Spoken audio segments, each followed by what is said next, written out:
friends, myself Miss Rachna Jain, Associate Professor, Department of English, Government PG College, Rajgarh, Alwar. In this video lecture, I will explain you the remaining part of the text of studies written by Francis Bacon. This essay is in the syllabus of BA Part 3rd, English Literature, Paper 2nd, Unit A.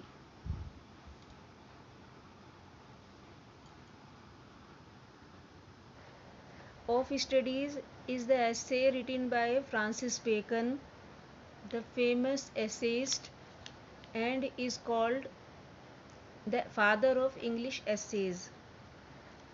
Now I give you brief summary of the essay which I have described in the 6 slides previously. Studies has 3 uses. It gives happiness to the heart when one reads in loneliness with a free mind. It decorates the personality when one uses to it and to refine one's conversation. And it sharpens the powerful judgment when one does some important work. However, too much reading is harmful because it makes a man inactive. To try to show knowledge always makes the conversation artificial. Similarly, to judge everything on the basis of bookish knowledge is also ridiculous. Study gives theoretical knowledge, experience gives practical knowledge. The combination of the two is needed for the harmonious development of the mind and personality. Without experience, study can give too many directions that can confuse the mind of the people. The aim of study is to be able to think, judge and consider properly, not to be confused or to be blind imitator or to be overconfident to contradict others' points.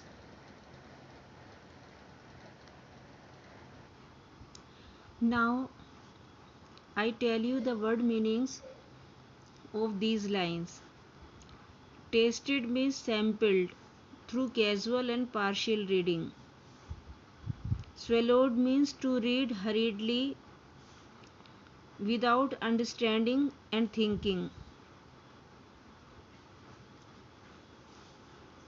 Chewed and digested means read with great care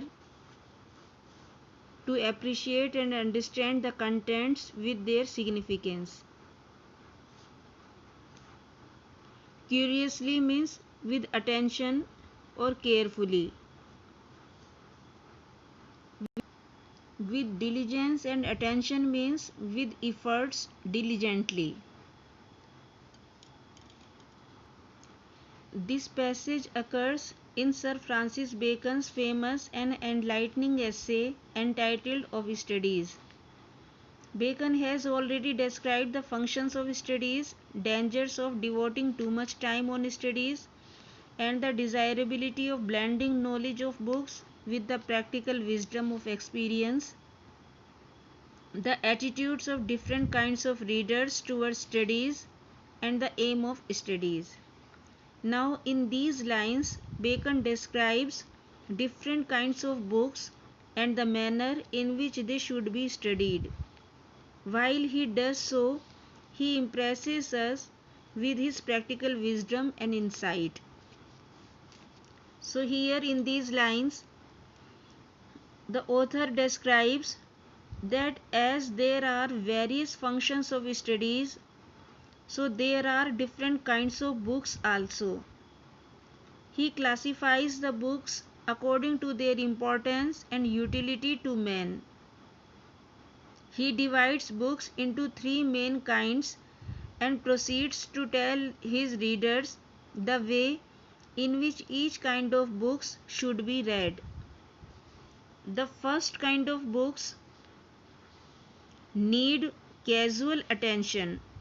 It is to be tasted. The second kind of books needs greater attention. and so should be read completely. But books of the third kind are most important and should be read with great care and diligence. He next goes on to elaborate his views in this essay. He explains that the first kind is the least important and so it is read with the great casualness, and that too in part something from here and something from there. The next kind is read completely with interest but not with care, because such books afford more pleasure than wisdom. But the books of the third kind, the third category books, are most important. Such kind of books are very rare and only a few in number. These books are very useful and significant. They deserve the greatest attention and so they are studied with great carefulness. Bacon also goes on to describe another class of books which may not be read directly. It is sufficient to read their extract and summaries prepared by others. Bacon compares the extract of books with distilled water. These extracts lose the beauty and interest of the original books and so are as stupid as distilled water.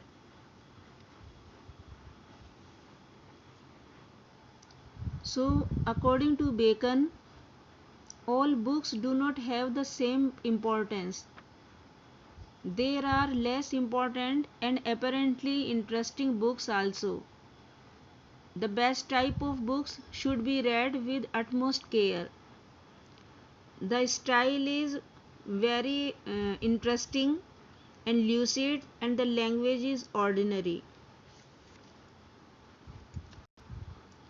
So students, in the next video lecture, I will explain you the remaining part of the text. Thank you for listening to my presentation. I hope you enjoyed it. Thank you.